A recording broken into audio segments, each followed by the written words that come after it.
everyone, this is Prince Watercrest, and welcome to a brand new Let's Play. This time around, it is Majuu, aka King of Demons, for the Super Famicom. Super Famicom exclusive game, 1995 from KSS. Pretty dark game if you like stuff like Castlevania or Clock Tower. Preferably Clock Tower, but this is actually a run-and-gun platformer, as you're about to see. You can run, you can jump, you can shoot things, you can do a little evasive roll. You can even do little charge shots you're about to see right here. Really interesting game. It is a bit on the easy side, but it's still a very enjoyable game, and I wish it had shown up on Western Shores, even if it probably would have been censored a little bit. The reason I'm playing this is because Lovely Cheese Pizza, back when he was still known as AMF 1534, he played this last October as part of a little Halloween thing, I guess. And a couple of months later, I decided to see if I could try my hand at the game and see if I could get pretty far in the game, and sure enough, I could. And now I'm bringing a Let's Play of this game to you. Now, if you press select, we can switch between start and option. If you go to option, you can do a couple things. You can switch between normal and hard difficulties, and you can switch between stereo and mono sound. Most important thing, though, you can switch between... You can actually switch around the default button for shooting and the default button for jumping. Default button for shooting is Y, and the default button for jumping is B. And that's pretty much all there is to the options menu. So let's go ahead and exit out of here because I'm not changing from the default controls. And I'm just going to start the game right here. And here's the map screen. We're pretty much on that bridge in the lower left. And we start by running to the right here.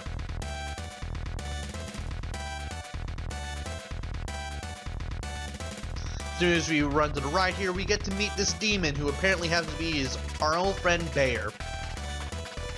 Apparently he sold his soul to the demons and has become one himself. He also tells you that your missing wife and child, Maria and Iria, have become very useful in the revival of the King of the Demons. Then he tries to kill you. Before he can die, though, you get admonished by your wife and kid, Maria and Iria. Apparently you're playing as Abel, who is some sort of fighter who is looking for his wife and kid, and well, it just led him here.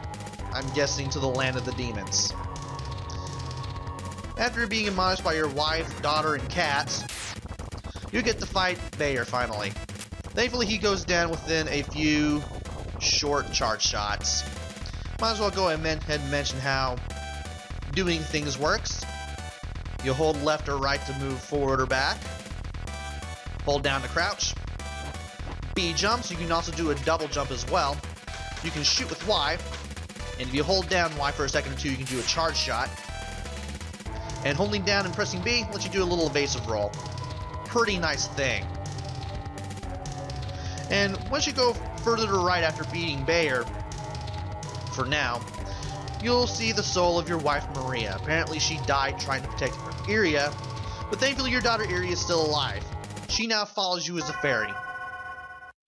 And from that point forward, we're now going into a cave, and we now start the next stage.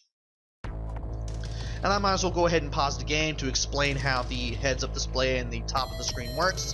In the upper left, you have two gauges. The slightly big red one. Apparently there's a bigger one there.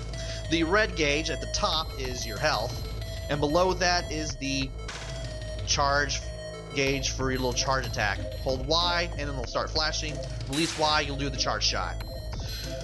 To the right of that is the number of lives you have, and to the right of your number of lives is the score and the amount of time you have to get through the stage.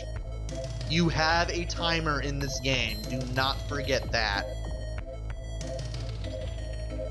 Anyway, now that we got that taken care of, let's go ahead and blast some baddies.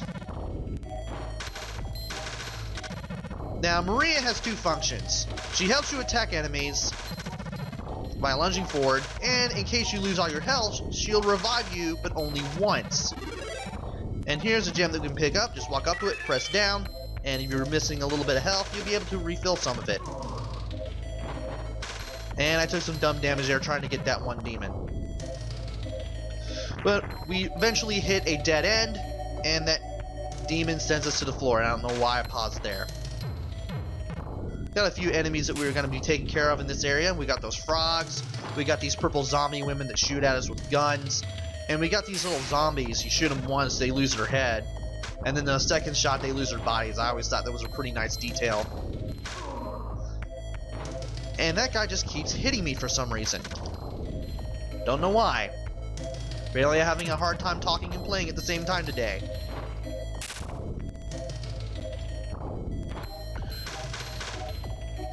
Thankfully you can duck those shots. It doesn't look like you can because it looks like those shots might hit you in the head, but thankfully they won't hurt you in case you're ducking.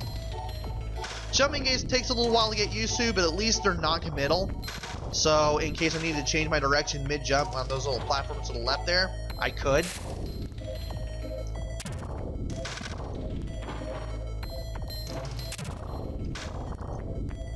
And I'm going to leave that there for now. And when we hit, every time we hit 5,000 points, we increase the maximum length of our health meter. So we get a little more max health. You can also take down those little red stalactites in the ceiling there with your charge shot. And your wife Maria will also help in that regard as well.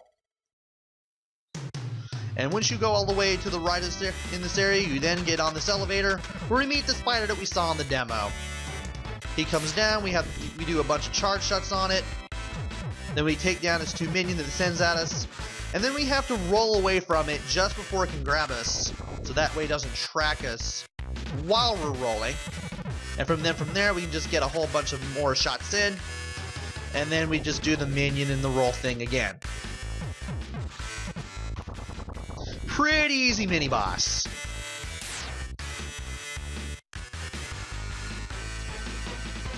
We also get about an extra minute of time for beating that mini boss too, so it helps if you're low on time a little bit. You do refill your time fully in case you die.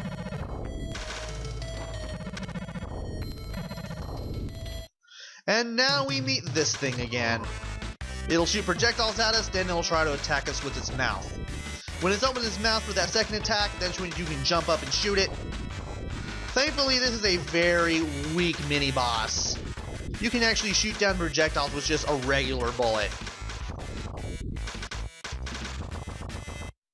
And when you take this thing down, it leaves a key. Just walk up to it, press down, and you'll pick it up. Kind of like the way we picked that blue gem up to refill some of our health. Speaking of those blue gems, you won't be seeing them all the time, so you definitely want to be good at not getting hit. Anyway, we're seeing the minions from the elevator again, but you also see these big brown guys too. Using a charge shot will definitely help take these guys down. Also, these little minions also shoot their eyes at us, and it's really, really annoying. Thankfully, these big guys give us a lot of points, which means we should be able to refill our health. Not refill our health, but also get some more maximum health before we know it. So we got a little more health out of that, but it didn't refill us all the way. And since we have that key, we can go through this door. This sends us straight to another boss. You want to stay all the way to the left, keep shooting this thing in the head. Try not to get hit by the projectiles. If you're too close to it, it will try to hit you with its tongue, but thankfully we didn't have to go through a lot of trouble to beat that boss. Now I might as well go ahead and pause so I can better explain this. When we beat the boss, it left this gem. This gem flashes one of three colors, and it switches between these colors for a little while. It switches between red, green, and blue. Each color gives you a specific form, and all three of these forms are pretty neat, and I will be playing as all of them throughout this run. If you leave the gem alone, it will disappear, and you'll go to the next stage still in human form. It is possible to beat the game in human form, but you don't get a special ending for it, and it's harder than playing as a demon. You'll have a lot easier time if you play as a demon. Just shoot the gem when it's the colors you want, and then press down when you're in front of it to pick it up, and it'll transform into the demon of your choice. Here we get this little, I guess you could say, wasp-human hybrid thing.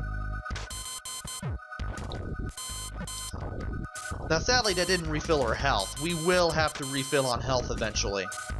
Thankfully there's a pretty easy way to do it. All we have to do is shoot that fairy down, get to it before it disappears, and then press down on his body, down on the control pad, so that we can kneel down and feast on it for a little bit of extra hit points. Now, despite the fact that you're playing as a demon, the gameplay is still roughly the same. You'll just need to get used to how your demon controls, but once you get used to it, it's pretty fun. Now let's see if we can get some more health here. There we go. That's more like it. And these things here, you definitely want to shoot them down with the charge shot, because that laser attack, I hate that laser attack.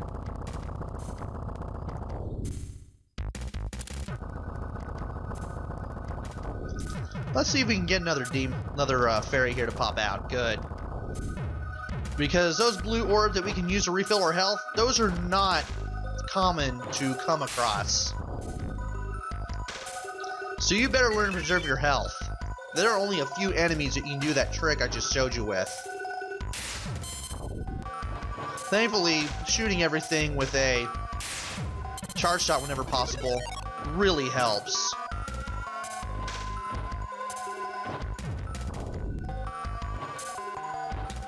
Ah, good. Had to concentrate there for a minute so I could grab that gem and show you guys how to do it. There we go. Let's go ahead and charge shot these things because, well, we're not going to need the energy from the fairies anymore. And we're going to run into more of those. No, we're not. We're going to run into the mini-boss. Yep, there's several mini-bosses here. Now we got this little... I forget what that thing is. It looks like a cross between a dragonfly and a snake. Anyway, you definitely want to use some charge shots on this thing's head when you can. It has some pretty easy to decipher patterns there. And after this little circular pattern... Okay, I thought it was going to do something else. It's after this one that it starts doing the thing. Yeah, that's when it starts doing that little sine wave thing where it moves quickly to the other side. And it may have to find some fairy to make sure I stay at max.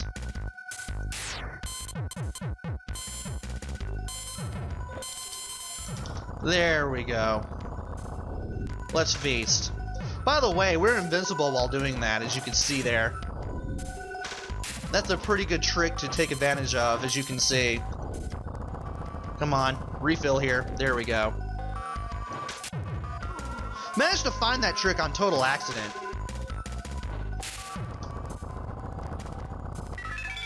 As you can probably figure out, the worst enemy to deal with here is obviously the flowers, because they can actually track where you currently are when they shoot at you.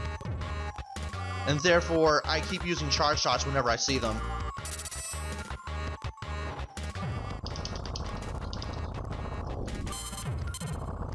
There we go. Not talking a whole lot. I feel like I really have to concentrate on this part, because I've had so much fun trying to get through this stage and feasting on all the fairies that I run out of time. And now we have the real boss for this area, this little eye enemy. This thing will track you and will try to shoot at you with a laser when it sees you. Use your defensive roll there, your little evasive roll, to get out of the way of the laser, and try to shoot this thing with a whole bunch of charge shots.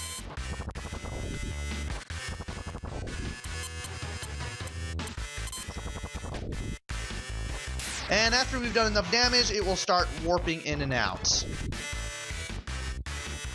This is where your charge shot really comes in handy. Just shoot at it with a charge shot when it comes right back into being there, and you should be able to take it down no problem. Then it'll shrink and try to do that. Whoa, I did a whole bunch of damage to it. Okay, I might as well go ahead and explain the third form because I was never able to explain it. It actually does have the third form where it shrinks and then it suddenly starts flying around the direction that it's looking.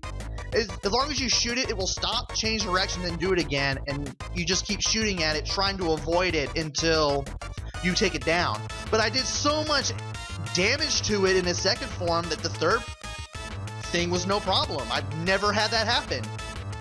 I haven't been playing this game for very long. Anyway, we got another boss here, this thing on a flower here. Definitely use your charge shot to bring that whittle down that gauge to the upper right there above the time. That green gauge there is obviously the boss energy. That thing will shoot lasers, which will try to hit you with a little whip of sorts. You want to shoot the body of this thing, obviously. And you want to stay close to it and try to avoid its whip. And there you go. Might as well go ahead and go for the green form. Why not? So yeah, that boss there has a plant whip which can hit you from pretty far away. It does track where you are. If you are actually in mid-air when it readies it, it will strike at the air and it will completely miss you. It also has that laser gun. And it can also move forward and lunge at you slowly, but again, it's not an easy, not a hard boss to take down. And we are now on the third stage, which takes us, actually this is the fourth stage. We're now at the fourth stage, which is now this train. And I'm going to go ahead and leave this for the next video. So join me next time where we try to go through the train of death. And hopefully make sure our adventure doesn't get derailed. That was a terrible joke, I know. Anyway, this is Prince Watercrest. Take care, stay safe, and thanks for watching!